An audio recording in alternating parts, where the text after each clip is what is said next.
Hi there, Year 7. As promised, here are some selected solutions to the NAPLAN questions that we did in class.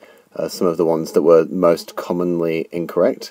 Hopefully this helps you to understand them in preparation for NAPLAN in a couple of weeks. Okay, the first question that I chose is number 10. It's about a guy called Jonathan who is saving money for a 2-week surfing trip to Hawaii. It's very lucky. So he has estimated the cost of his adventure to include airfare, accommodation, food, and extra costs. And he makes $80 a day doing his job. And you need to work out how many full days of work he needs to do to save the money for his trip. Now, first thing you've got to do is extract the information from the question. So the money that he will need in total is going to be these things here. His actual costs of the trip added together, and then you'll need to divide that total amount by 80 to tell you the amount of days that he will need to do. So what does that actually look like? Okay, so 2,000 add 1,400 add 500 add 400, so that's his airfare, accommodation, food and extra costs. Nearly run out of space there. Let's make that slightly smaller. Now added together, this gives you $4,300, that being the total amount that he will need for the trip. Now remember, in the first part of the question it says that Jonathan can earn $80 a day laying bathroom tiles. So we take this $4,300 and divide by the amount of, the amount that he makes in a day. Remember, this is like saying how many times does 80 go into 4,300. So how many lots of 80, or how many days, will we need to save up enough money for the trip? Now this comes up to 53.75. You'd think this would be the end of the question, but it is not. No, you've got to look at it slightly more carefully, because the question says how many full days of work does he need to complete to save the money. So you have to round it up or down to a full day. Now you can't round it down because then he won't have enough money. You have to round it up to 54 days. Hopefully this fits in. Yes.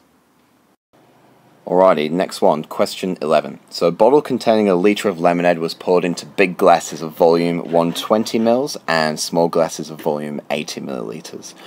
Okay, so it says how much lemonade is going to be left after 5 big glasses and 4 small glasses of lemonade have been poured out. We'll try and keep that a reasonable size so you can see it. That should give me enough space to write around. Hopefully. Okay, so first of all, remember that 1 litre is the same as 1,000 millilitres. It's just about going to fit on there. Now you're going to take 5 big glasses out, so you're going to be removing 5 times, where is it, 120 millilitres, which is equal to 600 millilitres. Now you're also going to remove from there 4 small glasses, so that's 4 groups of 80 millilitres, which is going to be 320 millilitres.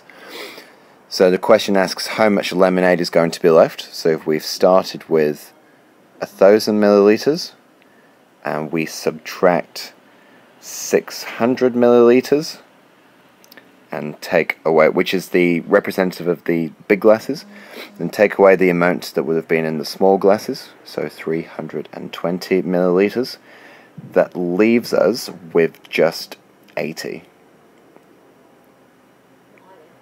So you can say for that one that the answer is D. Hooray! Okay, another question that was commonly answered incorrectly was number 19, which asked you to find the average of several temperatures.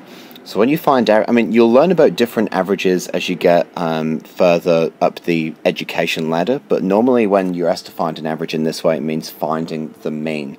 And to do so, let's write this down for you. The mean is equal to the total of the scores, or data, depending on what it is, divided by the number of scores. So in this case, the mean is going to be equal to, so the total of the scores, which is 37.3 plus, hang on, I can see already I'm going to run out of room. Let's make that slightly smaller. Okay, 37.3, add 38, add 37.8, add 38.5, and that's divided by the number of scores, which is 1, 2, 3, 4. And now a quick pause while I get my calculator. Okay, and then making sure that you add up the top row first, you'll get 100, before you divide, that is, remember that it's all being divided by 4, the total. So 151.6 divided by 4, which gives you the answer of 37.9 degrees, which is B. Yes. Okay, the last one I'm going to cover is question 20. This was challenging for a couple of reasons. Firstly, we've only covered volume in class quite recently, and secondly, we haven't really done percentages at all, but I'll still give you a solution just in case it comes up in your test, which is semi-likely, I suppose. Okay, so the volume of the initial shape is going to be given by multiplying the height by the width by the depth of the shape. So you'll get, which is equal to 20 times 12 times 5, which gives you a result of 1200, remember your units, centimeters cubed. So that's the initial value that we are going to be working with. I'll pop that on there, I think. Alright, now you'll notice that this company is going to give you an extra 20% free. Now, 20% of a given number or object or thing is going to be 20 out of 100 as a fraction. Now we don't want to find 20% of 1200, we want to add 20% to it. So that's going to be, as a fraction, 120 over 100, which is the same as 1.2.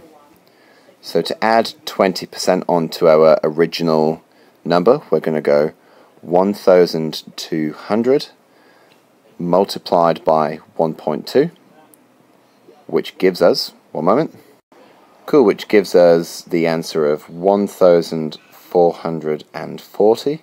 So we can say that the answer is C.